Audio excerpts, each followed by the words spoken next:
Good Wednesday morning, everyone. Welcome back to Weather with Sim again. I hope you guys have all had a great day so far. And in today's weather forecast, we're going to be going over the threats for severe storms, which we actually do still have quite a bit of severe weather to still be ongoing these next few days. Plus, we will even be looking at those water temperatures again in the eastern Pacific, and those are actually already to the weak La Nina phase. So we have officially got into a weak La Nina now, and we will see how much more those water temperatures drop as we continue to head through the next few days. But let's first look at what we saw yesterday, okay? The reason why I want to show you guys this is look how many damaging winds reports we had, okay? Look at all this blue on this map that indicates at least a damaging wind report. So we had a ton across Iowa, into Illinois, southwestern Indiana, into western Kentucky, even into central Kentucky, back through eastern and central Tennessee, into Georgia, and as well as the Carolinas, all saw quite a bit of storm, if why not wind reports yesterday. So it was definitely a pretty crazy day. We even had some hail reports too as well, especially with the start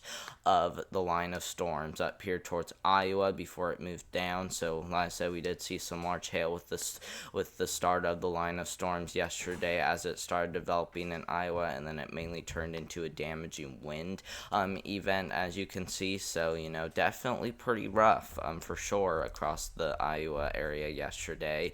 But we even did see some isolated large hail and damaging wind reports across the Dakotas, and then we even saw a brief tornado report across northern Nebraska. Now, let's go ahead and look at what we can expect for today, and we actually do have a threat for severe thunderstorms for today. Look at that. We do have an enhanced level 3 out of 5 threat for severe thunderstorms today, mainly across extreme eastern Nebraska, extreme southeastern South Dakota, and then mainly including parts of western Iowa will be at risk for the potential of severe storms today. And look at that, we do still have a 2% risk for tornadoes continuing through today too as well. And you guys are probably like, I want to be done with severe weather because we have already seen plenty, especially after yesterday's storms that again produced large hail across parts of Iowa. But that is still continuing through today, unfortunately, as you can see. So like I said, we do have that 2% risk for tornadoes continuing, heading from the Dakotas all the way down into eastern Kentucky. And then we even got another threat for some pretty high damaging winds across eastern Iowa. So this is pretty much including the entirety of the enhanced risk. But that hatched risk even extends into parts of the 15% risk for damaging winds, or you can even call that a slight risk for damaging winds if you want. And because of that, we could also be clocking some hurricane force winds, which is 75 miles per hour or greater, pretty much in this black outlined area. But we could even be seeing those damaging winds continuing across central Illinois into central and southern Indiana, back through eastern Kentucky, southern Ohio, western West Virginia, western West Virginia, or western Virginia rather, heading into eastern Tennessee. So definitely be on high alert across that area too as well. And then for the hail threat, not the biggest concern. However, we could still be talking some areas seeing over 2-inch hail, and that's because that black outlined area heading from parts of Minnesota into the Dakotas, into western and eastern Nebraska will be at risk for some hail today. So definitely be weather aware if you do live in that enhanced risk, and of course this slight risk too as well. And I didn't really mean western Nebraska, though we could really, maybe get some thunderstorms developing across that area. Now, let's look at tomorrow's threat, and as you can see, that continues across the parts of the Midwest and then through Central and maybe even as far down south as Southern Indiana, and then even into parts of Ohio will be at risk for tomorrow. And we actually do have a tornado threat for tomorrow across parts of the marginal risk. They might extend that tornado threat to include the slight risk, but as of right now, it just includes parts of the marginal risk, and that does include Chicago, by the way. And then for the wind threat for tomorrow, we do have a 15% risk for damaging winds, which looks to be the primary concern, but we could even be seeing some large hail too as well with some of the storms that could develop with tomorrow's storms.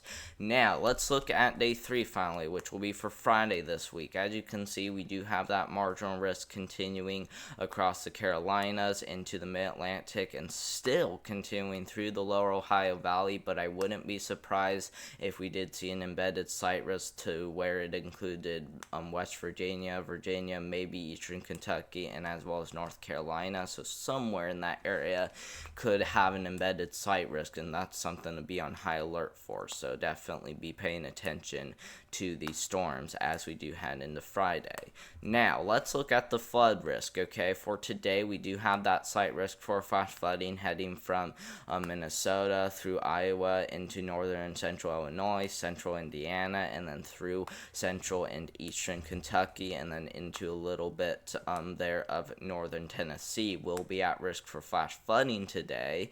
However, we also do have another area to be watching for, which is pretty much Vermont and New Hampshire. And like I said, even though we aren't dealing with severe weather in this area, that's not what causes flash flooding. It's just, rain. If you get a lot of rainfall, that isn't even thunderstorms, you can still have flash flooding, especially if that rain is heavy. So you just need heavy rain to cause flash flooding. You do not need severe thunderstorms. You do not need thunderstorms. You do not need anything else. You just need rain and heavy rain to cause flash flooding, and that's the reason why those areas will be at risk for that. Now, as we do head into day 2, thankfully that flood threat does diminish across Vermont and New Hampshire, but the Ohio Valley still continues to be at risk for flash flooding as we do head into tomorrow. And then finally, for day 3, which will be for Friday, we continue to see that flood threat persist across some parts of the Ohio Valley, but start shifting east towards the Mid-Atlantic. Let's look at the tropics now, okay? As you can see, we could be talking Tropical Storm Debbie across the Atlantic Ocean. So as of right now, it just has a 60% chance of developing in the next 7 days. But as this does get closer and start going into this orange area that you see, this could certainly develop into a tropical storm. We aren't really expecting a hurricane, and that's certainly because we probably still do have a little bit of Saharan dust left over, and of course maybe a little bit of wind shear, but that could very well change easily, as like I said at the beginning of this video, we are kind of close to a weak La Nina, and I will show you guys that in just a second. But this could even, be going a few ways, okay? We could be seeing this go up the East Coast, we could be seeing this hit Florida, or we could just be seeing it go into the Gulf Coast, which would be worse than it going up the East Coast. So it's definitely going to be an area in a storm to keep an eye on. So if you do live along the Carolinas, heading into Florida, Georgia, maybe even as far west as Alabama, but also as far north as Pennsylvania, needs to be watching the system closely, as like I said, this could be heading up the East Coast, impacting a lot of areas, or this could be heading, right into Florida, if why not in between the Carolinas and Florida. So pretty much right there is where it could be moving in. So we don't know where this will go yet, but it's always good to be paying attention to the system as the potential is there. Let's look at those water temperatures now. Now my camera might be blocking a little bit of the blue dot, but those water temperatures right now are actually in between 0.4 and 0.6. So those just have touched minus 0.5 or negative 0.5. And that's a weak La Nina, guys. A weak La Nina. So those have already got into the weak La Nina phase, as you can see. So we will have to see if these water temperatures continue to go down even more, because if they do, we will really be in a La Nina. But if they don't and they go back up, then it will probably be still considered a neutral pace. But from what we know so far, those water temperatures have dropped down dramatically, already reaching the weak La Nina phase. And that's where we could start maybe seeing a historic hurricane season, as we will have less wind shear, and of course that Saharan dust should be calming down around this time of year, as we would usually be seeing it calm down by now. Now let's look at what those water temperatures are. Okay, the Gulf of Mexico has started warming up even more. Look at that along the coast of Florida, and even the Gulf Coast states such as Georgia, Alabama, Mississippi, Louisiana, and Texas have all seen those waters warm up pretty quickly. Look at that, already seeing some 32 degrees Fahrenheit. That is up to 90 degrees Fahrenheit in those areas. But even down here into the Caribbean islands, we could even be seeing some very warm waters too as well. So this is already starting to get pretty favorable, guys, for a potential historic hurricane season this year.